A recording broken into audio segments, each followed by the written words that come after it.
In 1939, 6 early riveted construction universal carriers were brought to New Zealand for the New Zealand Army, and these were eventually used as patterns for the many hundreds of local patterned carriers that were subsequently built in New Zealand over the next few years. 2 of those original carriers still survive, and we take a look at them both in this video.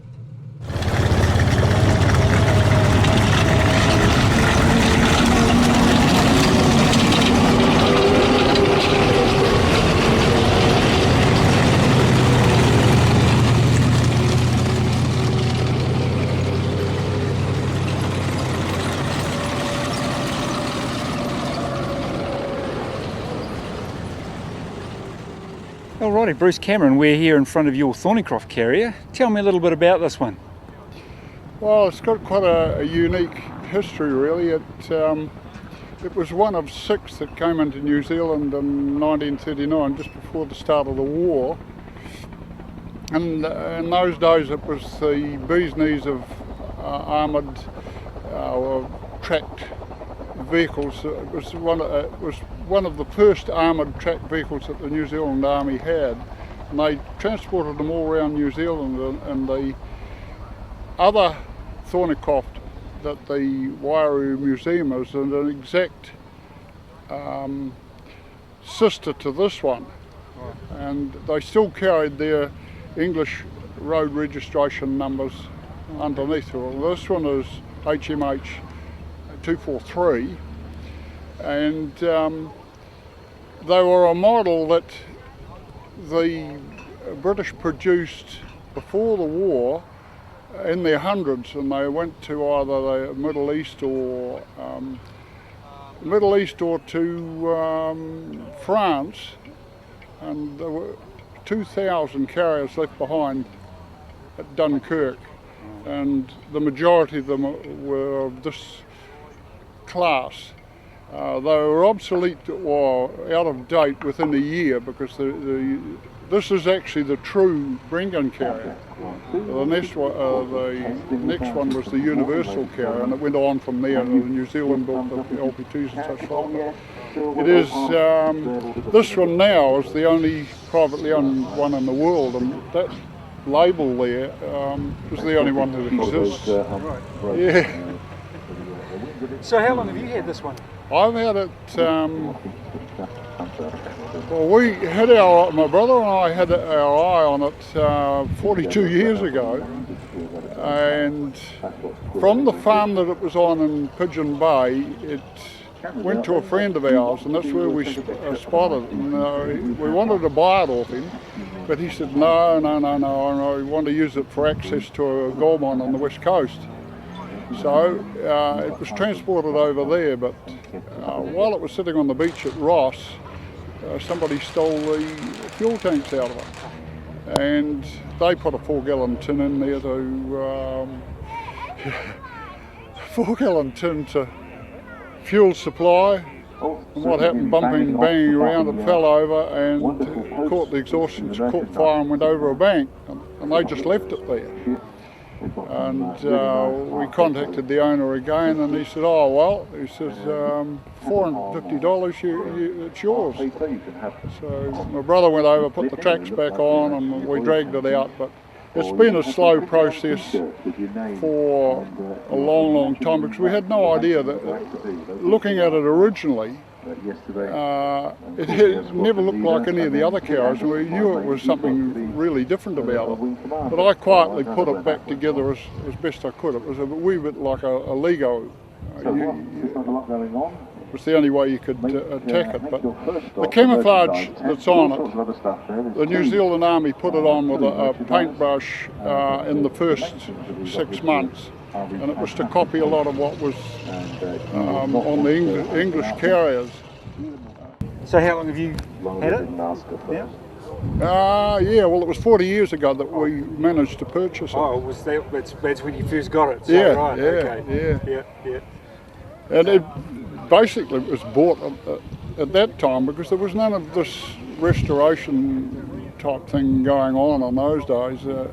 My father had wheeled and dealed in military stuff for a long time. We had all sorts of vehicles that were broken into farm life, which there wasn't a lot of things around. A lot of these carriers that are here had served time on farms, but yeah, we decided to try and turn it back to something that it was, and this is what we have.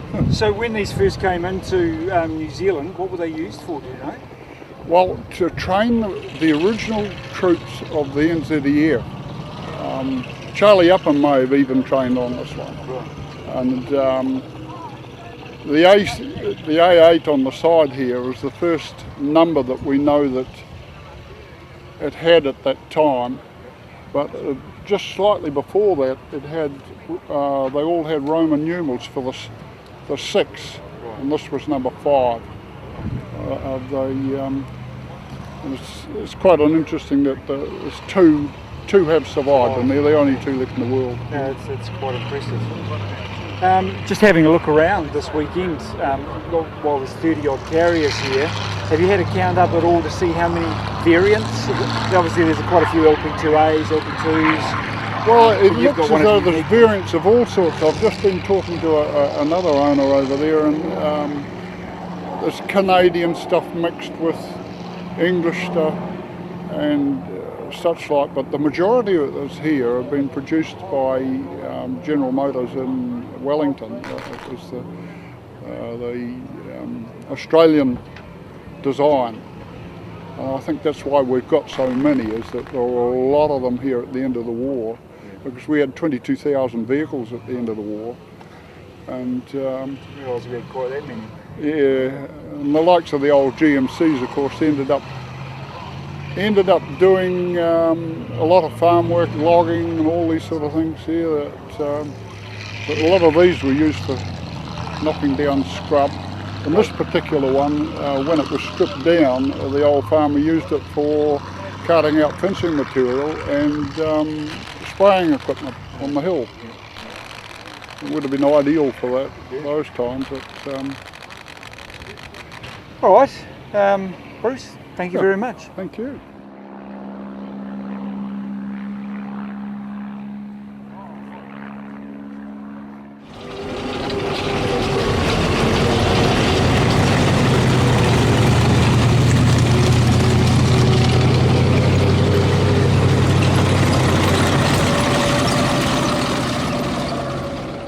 Right, George Pycraft, New Zealand Army Museum. We're standing here in front of another one of the museum's carriers.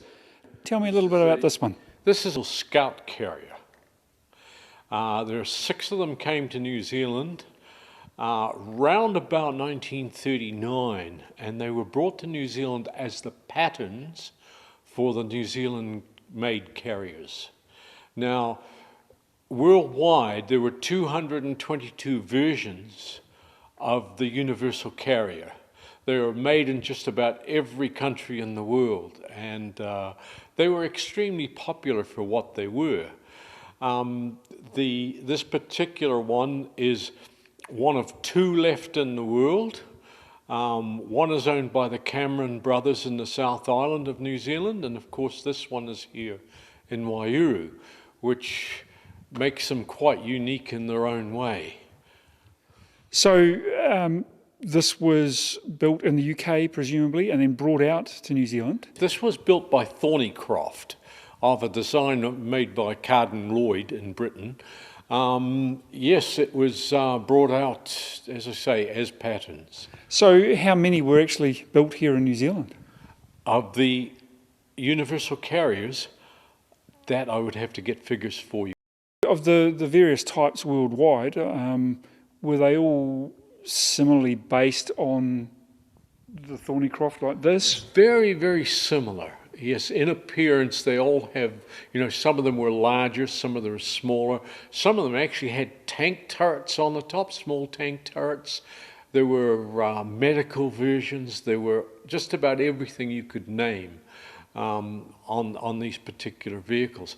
We have another one in the collection, which is a Lloyd carrier, which is a soft skin version of the same thing. And that's also quite interesting. But this particular one is, again, it's one of our live running vehicles, and it gets used regularly. She's a little honey, actually. She's really quite a good vehicle. So, presumably, in New Zealand service, they were used for a variety of roles? A variety of roles, yes. A lot of the local pattern versions of this went up into the islands during the Second World War. We had them in North Africa, mostly British ones in North Africa, of course. And though I haven't seen any photographs, I believe we had them in Italy as well. This particular one would go forward. Its role was to go forward, spot the enemy, radio back where the enemy were, or drive back and tell them where the enemy were, and so forth and so forth. One of the significant differences of this particular vehicle is the tracks. Tell me a little bit about that. Well, the tracks on these, again, are Carden-Loyd. They're Lloyd tracks, which is the gusset in the track is a little bit narrower than the New Zealand and Australian pattern vehicles. And the tracks are a little bit heavier on the LP, or local pattern carriers. And the track for these things is pretty hard to get now too. So in fact, this being one of the original pattern vehicles, what you're saying is that the track on this is in fact different to the ones that were manufactured here in New Zealand? Yes, they are. Yes, it is. It doesn't look different from a distance, but when you get up close and you've got the two together, it's quite different. So 2 of the 6 that were brought out exist. Any idea what happened to the other 4? No idea. They'll have been like all the rest of them in the New Zealand Army that vanished. A lot of them had the fronts cut off and were used for farm hacks and tractors.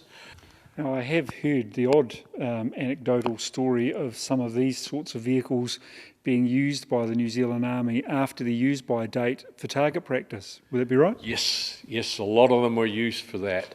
And the other thing, of course, if you go up to Pukeariki, which of course is up in New Plymouth, and have a look in there, they've actually got photographs up in their collection and up in their area up there that shows these things being used for trimming the hedges and that sort of thing up in Taranaki.